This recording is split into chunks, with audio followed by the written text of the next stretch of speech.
I'm Sophie Grigson, and in this video I'm going to be showing you a few of my favourite vegetable dishes. I'll be concentrating on techniques for preparation and for cooking. One of the things that I just love about cooking vegetables is that they have this remarkable range of flavours and textures, and more to that, they also have spectacular different numbers of shapes and sizes and colours. They're lovely just simply cooked as a side dish, but if you're feeling a bit more adventurous, you can transform them into sensational first courses, superb main courses, and even puddings. For my first recipe, I'm going to make an asparagus and Gruyere quiche. And here are some lovely asparagus that I've got. And when you're buying asparagus, the things to look for are firm stems with no wrinkles on them, and certainly no slimy brown patches. Also look at the tips. They should be tightly furled in. If they're beginning to open up, that's an indication that the asparagus was picked when it was too old, so avoid that. When you get your asparagus home, please try and cook it as quickly as possible, because it begins to lose flavour very, very fast, and you really want to capture that wonderful asparagus flavour. Now, before I actually get on to cooking my asparagus, the first thing to do is to actually make the pastry for the quiche. First, add a pinch of salt to some sifted flour.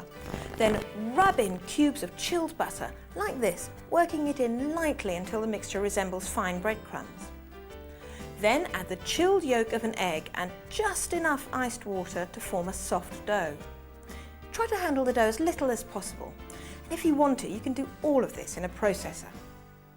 I often make double quantities and freeze half of it to use for another dish. Gather up the dough into a ball. Knead very briefly to smooth out, then wrap in cling film and chill for half an hour in the fridge. Soggy pastry is the ruination of many an open-top tart or quiche, and the first step to avoiding this is to use a metal tin, not china, and then to bake the pastry blind before adding the filling. Once you've rolled the pastry out, line the tin with it and chill again for half an hour. Prick the base, line with foil, and weigh down with dried beans or ceramic baking beans. Bake at 200 degrees centigrade, gas mark 6, for 10 minutes. Then take out of the oven, remove the beans and the paper. Return to the oven for a further 5 to 10 minutes to dry out. And here's our pastry case, and it's ready for the filling now. So, time to cook our asparagus. Now, the traditional way to cook asparagus is in an asparagus steamer like this, and you can see there's a little basket inside, and you pop your asparagus in like that, and you have about that much water that cooks the tougher base of the asparagus while the tips steam. But to be quite honest, I never use an asparagus steamer. I just use a frying pan and cook them lying down flat in the frying pan, and it works just as well.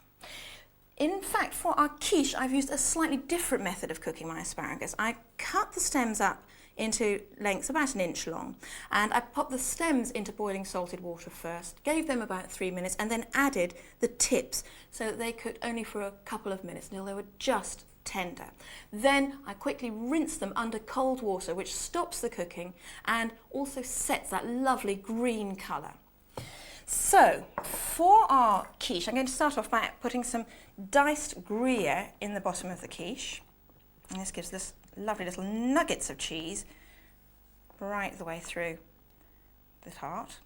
And then, following that, some shallots that have been fried lightly in butter, and by far the easiest way to get them in is using your fingers.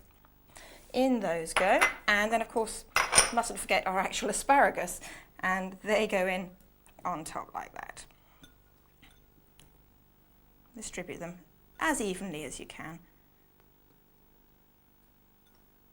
Just like that. Now, for our actual filling, it's a fairly classic quiche filling. I've got some eggs here, and to them I'm adding some double cream, which gives a lovely silky texture to the filling. And then some milk as well. Next, we need a little bit of salt and some pepper, freshly ground pepper. And I'm also adding a little bit of chopped chervil. If you can't get chervil, parsley is a very good substitute. Not quite the same flavour, but it is good. And that all gets mixed together, lightly like that. And this is poured into the tart case, just like that. Oops, get those bits down there. Now don't overfill the case, let it just settle slightly as you're pouring. You can nudge the bits into place. Okay. And I think that's just about perfect. One more thing to add, and that's a final sprinkling of Gruyere, this time grated instead of diced, just to finish our tart off. And there it is, ready for the oven. It'll take about 25 to 30 minutes at 180 degrees centigrade, which is gas mark 4. And you just need to cook it till the filling is just set. And here it is, our finished quiche. And you can see the top is lightly browned, but the inside is still tender and moist. And I have to say, it's a brilliant way of stretching a small amount of asparagus around a fair number of people. Have you ever noticed these in the shops and wondered, well, what they are and what on earth you do with them? Well, they're globe artichokes and they're absolutely delicious to eat. So next time you see them, why not buy some? When you're buying them, check that there are no really soggy brown patches. The odd little brown scratch like that doesn't matter at all. There shouldn't be any slimy patches. And the first thing to do is to remove the stem, and you should be able to just pull it away like that, and you'll see a little crown of fibres comes away with it, and that makes it slightly easier to eat the base, which is hidden away under the leaves here. And as soon as you've done that, rub the broken side with some lemon juice. Now, if you're going to cook them and eat them simply, say with a vinaigrette or some melted butter that's just been sharpened slightly with lemon juice, that's all the preparation you need to do. But I'm actually going to stuff my artichokes with some lemony scrambled egg. So I'm just going to do one more thing before I actually cook them, and that is to just trim off the top here. And the leaves are quite tough. You can hear them squeaking off here. And there we go. Just give it a quick rub over with lemon juice. That's crucial because it helps to stop the artichoke browning. And here they are. I'm just going to pop them into a pan of simmering water, which I've acidulated with a squeeze of lemon juice. And you can see I've just popped the halved lemon in there as well. Whoops, get those in. Just make sure that the stem end, the base, is submerged in the water. And then they'll need about 40 minutes cooking time. To tell when your artichokes are cooked, you just simply tug at a couple of the leaves on the bottom there. And if they come away easily like that, then it's done. Now, I'm going to actually fill my artichokes with scrambled eggs. So to do this, I've got to get out the middle. And I'm just pulling the leaves away gently, loosening them up a bit, to reveal inside that little cone of tender young leaves. And you grasp it firmly and twist it out like that. And if you happen to like artichokes, I always think nibbling off the little tender bit around the edge here is cook's perk. Don't let anybody else in on that one. And inside, you can see that hairy choke. And this is the bit you really have to get rid of because you really can choke on it. And it comes away pretty easily. Scrape it off with a teaspoon. Get that out like that. And look at all that coming out. So use a combination of fingers and teaspoon, whatever's easiest.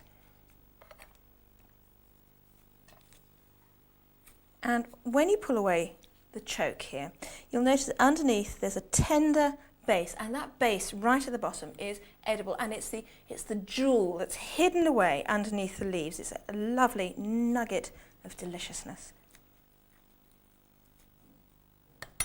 And I'm almost there now, just the last few hairs coming out.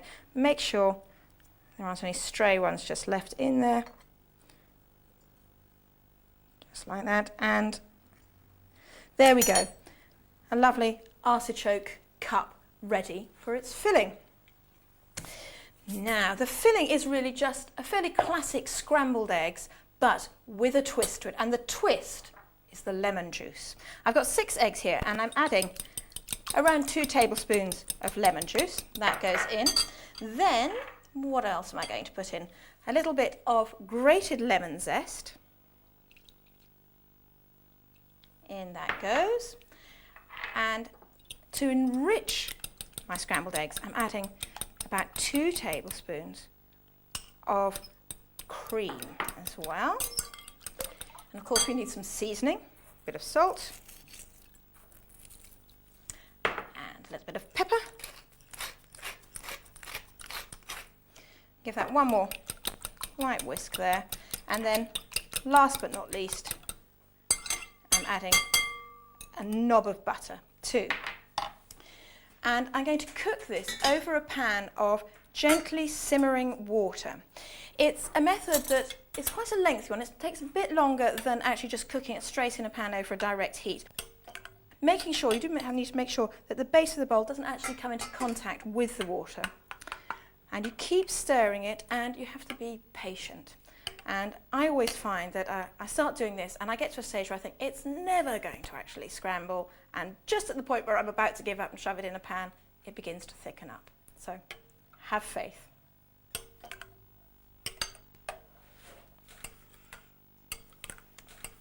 Now that's it. Our lemon scrambled eggs are beautifully cooked. Let's just lift them off the heat there before they start overcooking.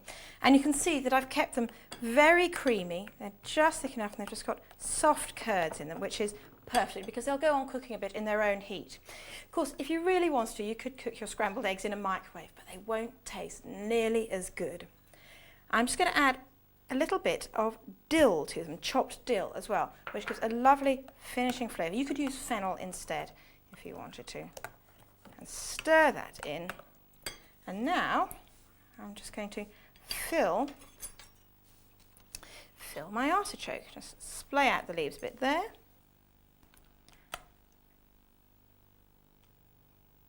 And in goes the scrambled egg. And here's how you eat an artichoke. You can tackle it either from the outside working in or from the inside working out. I'm going to start with pulling off one of these outer leaves here. And the bit you eat on the leaves is actually this little knobble. And what you want to do is to dip that into the scrambled egg. That is good. And the lemon in the scrambled egg is essential because it just cuts the richness of the artichoke itself. And now I've just got down the last few leaves, and here you can just cut into it like that, cut off a wedge, and that's wonderful. Now, this you could serve as maybe the centrepiece for a light lunch or a light supper, but it also makes a brilliant first course. It's quite substantial, so you want a light main course to follow. And I've got just the thing for you. It's 3-minute fish with a cucumber and celery relish. First, make the relish. Sprinkle salt lightly on some finely diced cucumber and leave it to drain for half an hour. Rinse and dry and mix with 2 stalks of celery that have also been finely diced.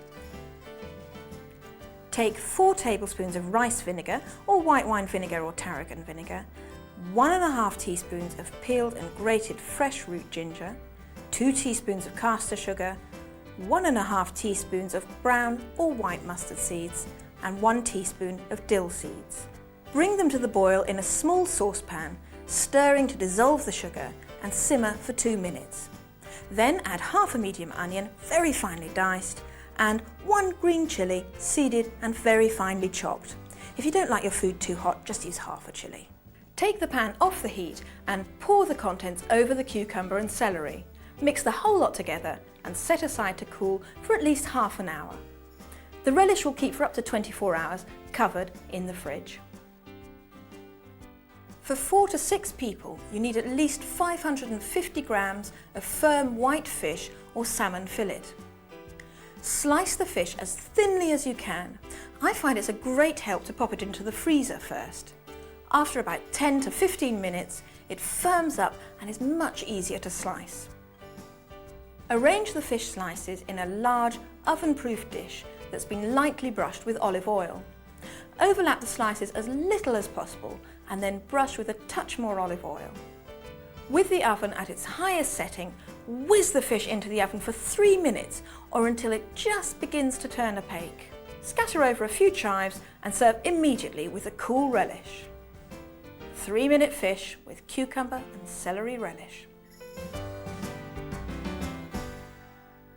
This sturdy root vegetable pie makes a magnificent main course without breaking the bank. It really is a recipe that exceeds the sum of its parts. The vegetables we're using are potatoes, turnips and carrots. They've just been sliced and parboiled in lightly salted water until they're about 3/4 cooked. But before we actually start using those vegetables, I'm going to prepare the puff pastry to wrap the pie in, and I just use the ready-made stuff, fresh or frozen. I've actually set aside 1/3 of the pastry to act as the lid.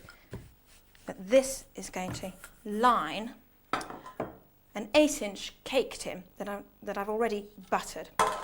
To line the tin, first of all, I'm just going to cut off a little corner of the pastry like that and roll it up into a ball.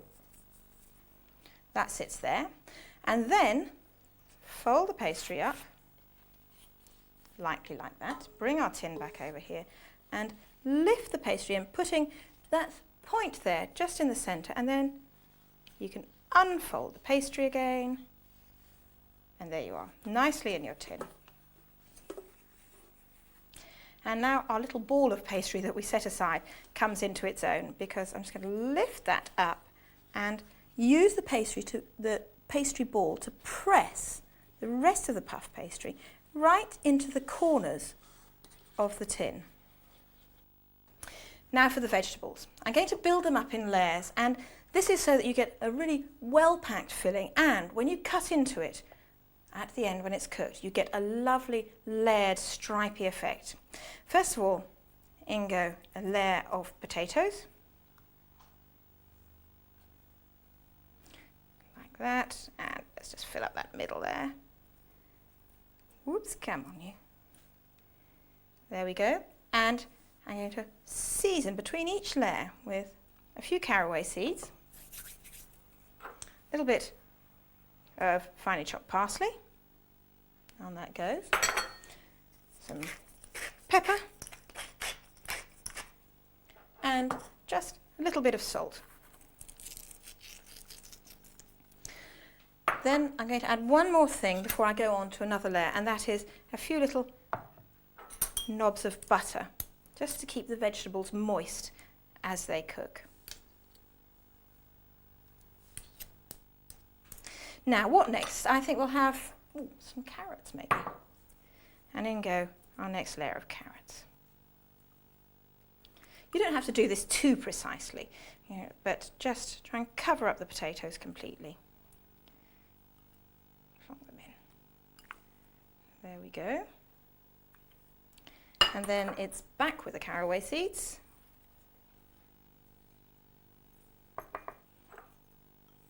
A little bit of parsley, pepper,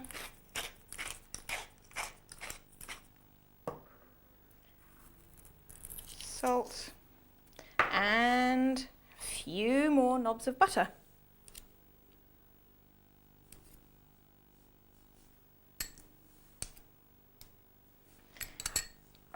And now in with our turnips, thinly sliced. I think turnips are one of those great neglected vegetables, and with winter turnips, with this bigger winter turnips like these ones, one of the keys to making them really palatable is to blanch them before you do the final cooking, which is what essentially we've done here, just cook them in a little bit of boiling water. But if you want to just serve them as a vegetable, blanch them first, cut them up and blanch them first, and then finish them off in fresh water or in a little bit of butter. In go a layer of potatoes, the rest of the carrots, a few more caraway seeds, the last little sprinkling of parsley on there, and final few little dollops of butter sitting neatly on the top. And there we go. That's it. That's ready for its pastry lid. As you roll out your pastry, keep turning it as you go, so that it's stretched and pulled evenly in all directions. And I think that's just about big enough to fit on top of the pie. before we lift it onto the pie, we do need to do one more thing, and that's to add a little bit of glue. And my glue is simply an egg wash, which is an egg yolk mixed with an equal amount, that's about a tablespoon, of cold water. Pastry can lie just over the top, and you press it down, not too hard, but just firmly to begin to glue it all together. And then it's time for trimming. Now, you start trimming off the pastry, that double layer of pastry you've now got, cutting close to the tin, but not right up hard against it. And now I'm just going to simply crimp the edges together using my thumb, a little twist there. My thumb and my index finger, and you just hold the pastry and twist it like that. Then, making a hole in the centre to allow the steam to escape. Now, at this stage, one should really put it into the fridge for another half an hour to let the pastry relax and rest, and that prevents it shrinking in the oven as it cooks. So, pretend I've done that, and I'm just going to show you one more thing to do before you actually put it in the oven, and that is to finish it off with a little bit more of your egg wash, your egg glaze, to give it a lovely shine. Get this on all over, and then you need to cook the pie in a preheated oven set to 220 degrees centigrade, which is gas mark 7. It needs 10 minutes at that temperature. Then you turn the heat in the oven down to 180 degrees centigrade, which is gas mark 4, and give the pie another 50 to 60 minutes at that temperature, just to finish cooking, to make sure that the vegetables really are tender. Ratatouille is one of the classic Mediterranean vegetable stews, and it comes from right down in the south of France. It's a bit like the little girl with the curl. When it's good, it's very, very good, and when it's bad, it's awful. So I'm going to show you how to make the very, very good one. And the first thing to do is to dice an aubergine, leaving the skin on. Then sprinkle it lightly with salt in a colander and leave it to degorge, and that just means to drain. And you'll be surprised at how much brownish juice comes off.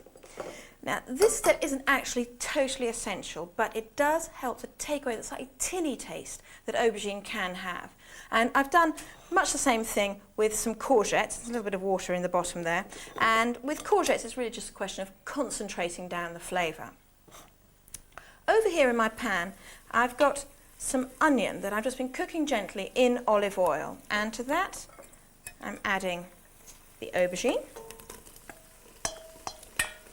And with that, a green pepper cut up into strips.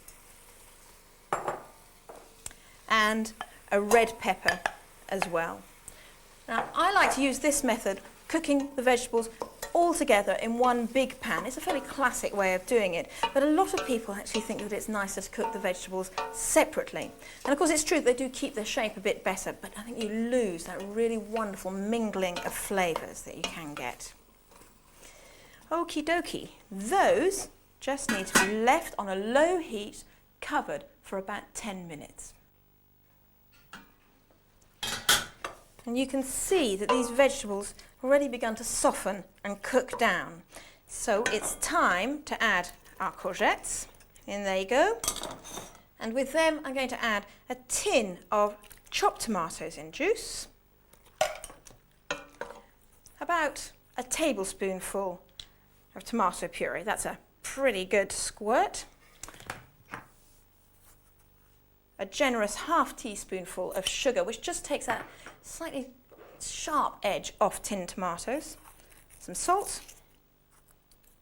You don't want to add too much salt at this stage because you've already salted the aubergines and the courgettes. And plenty of pepper. And stir those around. And I think one of the great keys to a successful ratatouille is long, slow cooking. Don't rush it, just let the vegetables and the tomatoes cook down gently to a wonderful Provençal richness. I'm going to leave them there for about half an hour, and then after half an hour I'm going to add one of these particular flavourings that goes into ratatouille, and that are these things. They're little coriander seeds. and they have a very special, rather orangey flavour. I'm just going to crush them coarsely here in the mortar with a pestle. If you don't have a pestle and mortar, you can just use any sturdy bowl and the end of a rolling pin. And there you are, there's your crushed coriander seeds, and they'll go into the stew when it's been simmering away gently for about half an hour. And after that, it gets another 20 minutes to half an hour's cooking until it's very, very thick and rich and there's no trace of wateriness at all. Just before serving, sprinkle over some roughly torn up basil or some chopped parsley, and then finish with just a drizzle of extra virgin olive oil.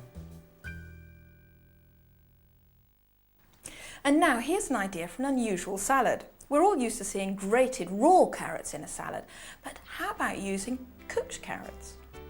Trim off the tops and tails of 450 grams of slender carrots. If you can only get thicker, more mature carrots, halve or quarter them lengthwise. Fry the carrots slowly in 3 tablespoons of good olive oil over a low to moderate heat.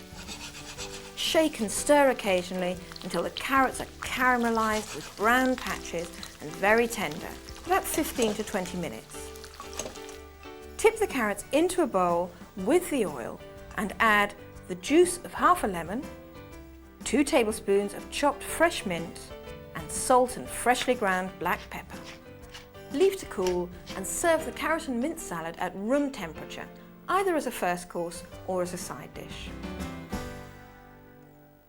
Until recently, you've only really been able to get pumpkins in this country around Halloween and Guy Fawkes Night, but these days, pumpkins and other forms of winter squash are available right through the winter months. Now, I've got 2 types here. This is actually called a crown prince, and inside the hard skin there's an orange flesh, and this one is a butternut squash. And I'm going to use it to make a pudding. This happens to be particularly good for the pudding because it has quite a firm flesh, but you can use pumpkin, although it's slightly more inclined to disintegrate. Now, let me show you how you actually prepare a butternut squash. If you cut it into thick slices, now you can see the seeds that you find just in this bottom bulging bit. Ooh, that one's escaping from me. And then you trim off that hard rind, and you can just scrape out the seeds there where they are, and then cut your squash up into cubes that are about 2 to 3 centimetres across. Once you've done that, you can then put them into a small pan, about half of them at a time. That's lovely. And I'm going to then sprinkle over some sugar. And then the rest of the squash goes in over that in another layer. And we finish with the rest of the sugar. To each kilogram of squash, you need about 225 grams of sugar. With that goes 125 millilitres of water. This doesn't seem very much at first, but don't worry because the squash itself will produce a fair amount of liquid. Give it a little shake, then cover it and leave it to cook very, very gently for about an hour. You can stir it occasionally, but don't be too vigorous because you'll actually squash the pieces of squash. And let's get rid of that. And here I've got one which has just about had its hour of cooking. And there it is. You can see that those little pieces of squash, those little cubes, have absorbed that sugary syrup and they've become beautifully translucent. They're slightly fuzzy around the edges, but that's fine. And you know, really, that's about all there is to this pudding. All that's left to do now is to spoon it into individual dishes, leave it to cool, and then top each helping with a lovely big dollop of crème fraîche or whipped cream and scatter over some walnuts. And that, I'm afraid, is all we've got time for. There are so many other superb vegetable dishes that I would have loved to have shown you, but I hope that this small handful will have been enough to inspire you to make more use of vegetables in your kitchen.